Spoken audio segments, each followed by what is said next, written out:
Hi, it's Katie again, and welcome to this video all about RedNote. In particular, what not to do on RedNote to avoid getting banned or having any issues with your account.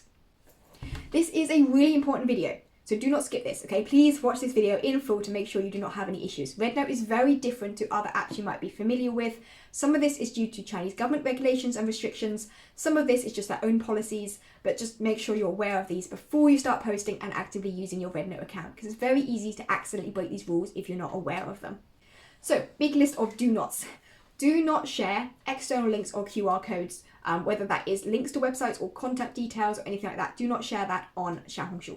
Do not post commercial content on Xiaohongshu unless you have a business account. This also includes sponsored content that's gone through non-official platforms. I talk more about this in the monetization video, so do check that out if you want to learn more.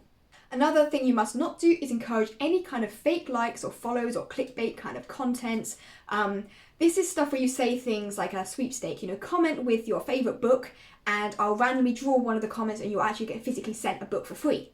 Okay, no, do not do that. Okay, so you cannot offer some kind of incentive for people to comment or to like or to subscribe or any of that kind of stuff. Another thing you must not do, I think this is kind of obvious given that it's a Chinese platform, but some people, anyway, do not post politically sensitive content. I would avoid any kind of politics related topics.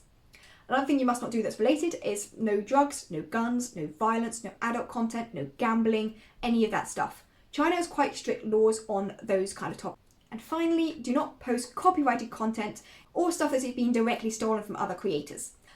I want to follow this up with a few notes on things to be careful about. These are not necessarily breaking the rules, but these are things you might need to be a little bit cautious about. So firstly, if your niche is something like health or finance and you could be seen as giving personal advice, be very careful. You can't give things like direct health advice or financial advice on RedNote.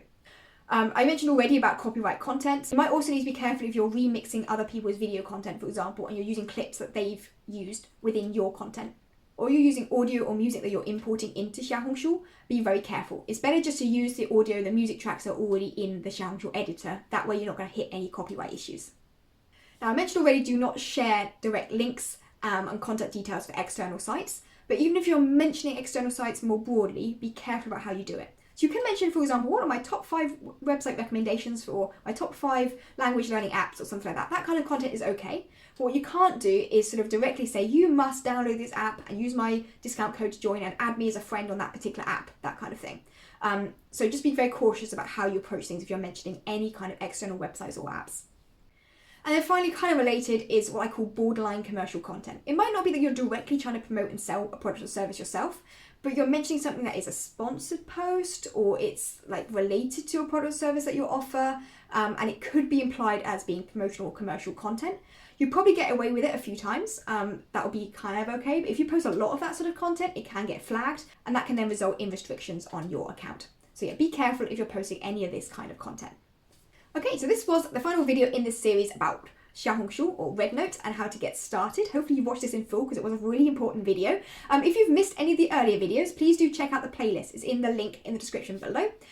It covers topics like what kind of content is successful on Xiaohongshu, understanding the algorithm, and how to kind of adapt your content to boost engagement, how to build more of a community around your RedNote account, dealing with the language barrier, monetization options, all kinds of great stuff like that. I'd also say if you are a small business user like myself, I run a small online education business, and if you want to learn how to use RedNote to promote your products and services, I have a special free Xiaohongshu bootcamp also linked in the description. This is aimed more at business users of Xiaohongshu. So yeah, I hope you found this video helpful. If you did, don't forget to like and subscribe, and I'll see you again in the next video.